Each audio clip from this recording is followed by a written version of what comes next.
hari ni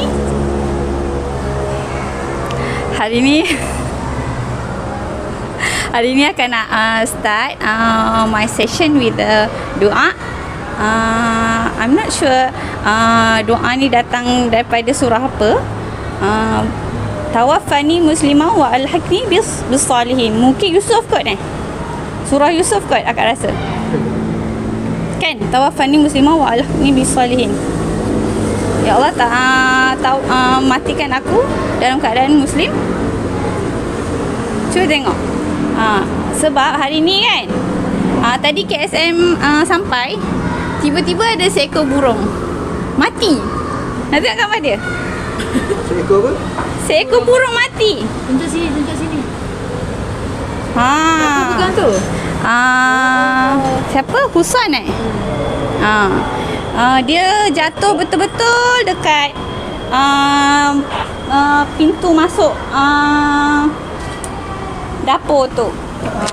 So sekarang ni akan nak cerita pasal, akan nak cakap tentang mati ni lah.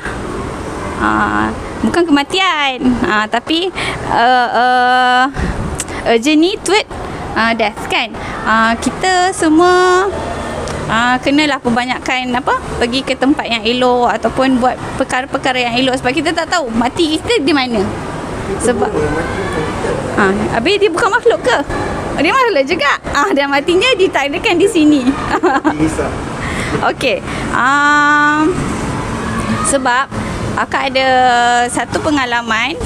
Ada seorang student, dia datang on the way ke kelas akak, dia mati dekat kafe. My class started at 3. Dia jalan dengan kawan-kawan dia mati.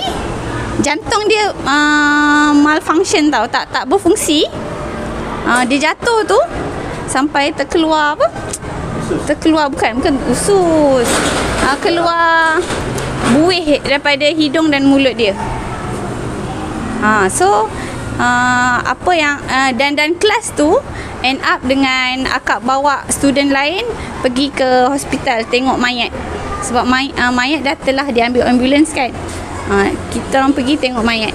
So kita pun tak tahu akhir kita di mana. Mungkin di atas jalan raya, mungkin di ataskan sejadah. Tapi kita doalah, insya-Allah semoga pengakhiran kita adalah pengakhiran yang baik, di tempat yang baik, dengan cara yang terbaik. Itu sahaja untuk hari ini. Terima kasih.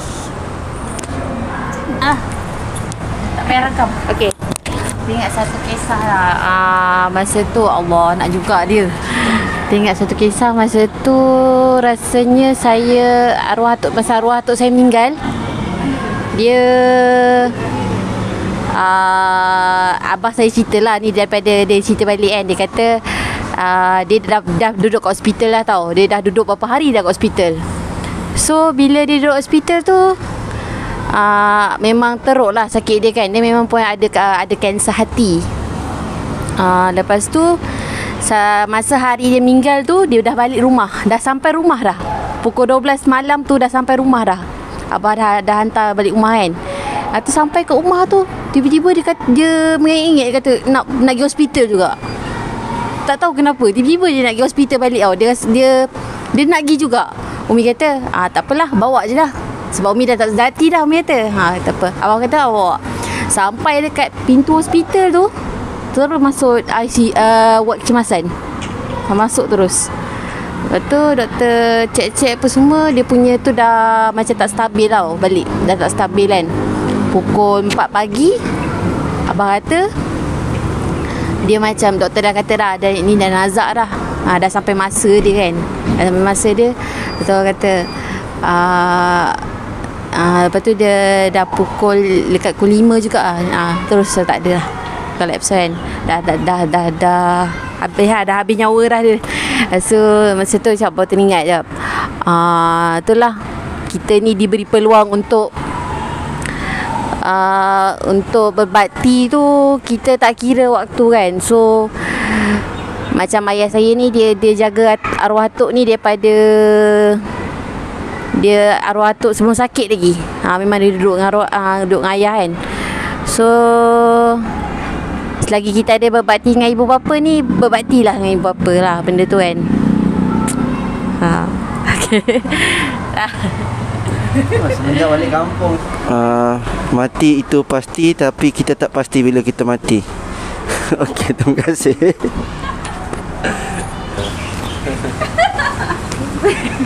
Bab mati tadi macam mana cikgu? Tak ada. Tak, bukanlah. Saya yelah, saya rasa saya lambat sikit lah nak pick up pasal mati ni. Sebab beberapa bulan ataupun minggu lepas tu memang kerap lah. Saya tak pernah rasa orang yang terdekat meninggal tau. Macam contohnya adik-beradik kita hilang depan mata ke, mak atau ayah kita kan. Paling-paling dekat pun datuk atau nenek kan. Pak saudara ke mak saudara sepupu pun kurang. Jadi benda tu kita, sebab ada member saya ni kakak dia meninggal, ni meninggal bapak dia lah ni kan. So orang yang paling dia rapat meninggal. Jadi dia punya perasaan tu lagi dekat kan, berbanding dengan kita yang mungkin jarang-jarang alami kan. Tapi dia macam jadi satu hint sebenarnya. Kadang benda tu semakin dekat, faham? Semakin dekat. Tiba-tiba orang yang kita kenal meninggal, orang yang kita kenal meninggal, orang yang kita kenal meninggal kan. Jadi benda tu semakin dekat kat kita kan. Orang kata macam malaikat maut tu semakin datang dekat pada kita kan. Tapi yelah, kewajarannya kat sini, yang tu sebagai satu peringatan lah kan. Susah sebenarnya. Saya rasa yang terbaik bila kita rasa mati tu dekat, bila kita dalam krisis lah. Kita dalam keadaan yang orang kata apa, kalau contohnya hari tu Covid kan, semua orang takut kan, semua orang cerita pasal mati kan. Tentu kita rasa kita dekat lah, dekat dengan mati kan. So walaupun benda tu risiko tu tetap kita boleh stopkan benda tu, kita boleh kurangkan, tetapi kita rasa sangat dekat kan. Akhirnya dia mendorong diri kita untuk jadi lebih baik lah. Sama juga kalau kita berada kat negara yang berperang kan, negara Syria sebagai contoh kan, ataupun orang yang pergi misi kemanusiaan kan. Kenapa dia betul-betul dah fikir kan, masuk ke dalam medan perang tu kan, anytime bom boleh jatuh, boleh mati lah kan. Tapi perasaan tu sebenarnya perasaan yang sangat luar biasa lah, keyakinan kita kan ke arah kematian kan. Sekarang ni tak tahulah, mungkin kita rasa jauh kan mati ni. Jadi kita pun banyak buat benda-benda yang lalai mungkin kan. Saya pun tak pastilah. Orang kata kalau solat nak khusyuk, kena ingat mati kan. Kadang-kadang macam saya secara personal, kita cuba kan, tapi susah sikit lah nak relate unless benda tu dekat kan. Waktu Covid tu, bukan main khusyuk solat kan. Takut nak mati kan. Kalau tak silap Ahmad dia cakap apa, peringatan mati ni terbaik kalau kau inginkan apa, kalau kau inginkan apa, tapi yang terbaik, tapi peringatan yang terbaik tu adalah kematian. Iyalah, betul lah, kematian. Tapi itulah isu dia dalam macam mana kita nak merasai lah kematian tu. Dia bendanya kalau dia dah dekat dengan kita, dia akan rasa ni. Contohnya tiba-tiba kawan baik kita kan meninggal kan, ataupun somebody yang betul-betul close dengan kita baru jumpa dia kan, bapak-bapak meninggal lah. Benda tu yang memberi rasa lah pada kita kan. Tapi itulah macam mana nak rasa mati yang better, yang konsisten kan? Yes. Tapi itulah saya membayangkan kalau kita rasa mati tu, kita rasa macam tak bersemangat ke kan, mungkin yang macam mana kan. Betul lah. Macam saya bincang dengan isteri saya kan, cancer survivor kan, ni tak survive lah kan. Yang orang kena kanser, dia tahu dia akan mati kan. Kelebihan dia satu lah, dia tahu dia akan mati. Dia 50-50, tapi kematian tu dah dekat, dia tahu. Dan dia ada pilihan untuk hidup, dan mungkin juga dia akan mati. So dia jelas kematian tu semakin dekat, berbanding dengan kita yang tak tahu kan. Keluar aksiden ke meninggal, kita tak tahu. Balik kampung aksiden meninggal, kita tak tahu. Ataupun kita sampai tua meninggal, tiba-tiba kita sakit meninggal, kita tak tahu. Covid kan, tak pasal-pasal meninggal, kita tak tahu benda tu. Orang yang sakit tu mungkin dia lebih menjaga kata-kata dia. Sebab tu orang yang sakit ni dia lebih hampir kepada kematian. Dia lagi beringat lah kan. Lagi beringat. Isunya sekarang ni kat kita, macam mana kita nak ada rasa tu pada kadar yang sentiasa. Sebab kita kalau sakit barulah kita beringat kan, dia sakit, baik sikit perangai kan, barulah selalu berzikir kan. Tak best lah macam tu. Kalau kita boleh sentiasa rasa kan. Sentiasa berikan peringatan lah Cikgu Rizal. Ingatkan kita. Anwar dia tahu kot. Selalu masuk kubur Anwar. Selalu masuk kubur Anwar. Okey. Kubur sebelah masjid tu kan? Mati ni memang cakap memang realiti lah kan, pasti. Cuma cara nak ingat tu ada juga banyak juga dengar. Kita amalkan je apa yang kita tahu. Doa-doa kan, bangun tidur kita sebut alhamdulillah ilahi ahyana ba'dama amatana la yusyur kan. Setiap hari kita kena ingatkan supaya Allah bagi kita rezeki untuk hidup kan. Dari situ kita dah mulakan hari kita dengan ingat kita ni hidup, beri peluang oleh Allah. Jadi benda tu memang kena amalkan lah. Supaya dari situ kita melahirkan untuk mengingat mati. Kita bersyukur pada Allah sebab Allah bagi kita peluang untuk hidup untuk hari ni kan. Sebab tak semua orang boleh hidup, boleh apa, daripada tidur dia boleh hidup kan. Ramai yang mati mengejut kan. Dan lagi macam sekarang ramai usia muda pun dah mati kan. Jantung. Jadi kita kena ambil ibrah dari situ lah.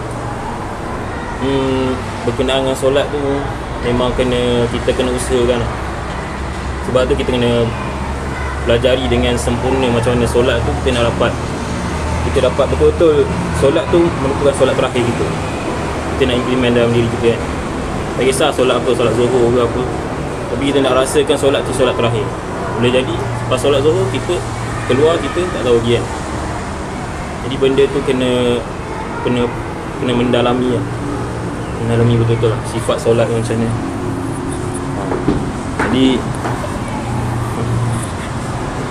Jadi mati tu itulah. Bagi saya macam tu lah. Sebab banyak kali juga dengar pasal mati ni. Memang kalau kita tengok orang saya kanser ke, macam banduan kan, banduan dihukum gantung, dia tahu tempoh dia, tapi belum tentu lagi dia akan mati kan. Jadi benda ni, mati ni memang satu yang benda yang kita kena bersedia. Sebab dia adalah realiti. Dan dia adalah kehidupan yang lebih lama daripada kehidupan dunia. Mungkin kita hidup ni tak sampai, Allahu'alam lah, itu atas pengetahuan Allah kan. Kita hidup di dunia mungkin 50 tahun, tak pun 40 tahun. Tapi mati tu lebih lama daripada kita hidup. Jadi kena fikir benda tu. Kita kena fikir, kalau aku mati ni aku lebih lama hidup dalam kubur daripada hidup kat dunia kan. Sebab tu kena ingat selalu, kena fikir selalu. Yang penting kita kena minta dekat Allah kita mati dalam keadaan baik kan. Macam contohnya arwah Ahmad kan, mati berjihad kan. Husnul khatimah. Jadi benda tu lah kita nak sebenarnya. Bila kita ni orang tak kenal, asal ni hidup, tapi bila kita mati orang kenal. Itu satu keajaiban lah. Satu, orang cakap apa, cita-cita setiap orang, setiap Muslim, setiap orang yang beriman. Jadi itulah kita target dalam hidup kita. Kehidupan mati tu adalah satu kepastian. Itulah nak kongsi pasal mati ni. Itu yang sekadar saya tanamkan lah dalam diri saya ni kan. Apa yang saya nak pegang. Sebab kehidupan mati tu adalah pasti. Setiap masa kalau macam dengan suami isteri pun, kalau macam ada benda tak kena kan, kita akan fikir, esok isteri aku hidup ke tak, esok aku hidup ke tak kan. Kita kena fikir tu lah. Mungkin hari ni peluang kita terakhir dengan dia kan. Dengan mak ayah pun sama. Mungkin hari ni peluang terakhir kita dengan dia. Kena fikir bila kita rasa nak macam nak arah ke, okay, muhasabah. Jadi benda tu, bila kita fikir mati ni sebenarnya bagus. Kita akan ingat selalu kan. Kita ingat peluang tu peluang terakhir. Itu lah kelebihan mengingati mati ni. Sebab Nabi cakap orang paling bijak bukan orang pandai. Orang yang paling bijak adalah orang yang mengingati mati. Orang yang paling bijak tu, paling bijak. Jadi kita ikutlah apa yang Nabi cakap tu. Kita hadamkan dalam diri kita muhasabah selalu. InsyaAllah itulah sedikit kesian saya pula. Allahu'alam.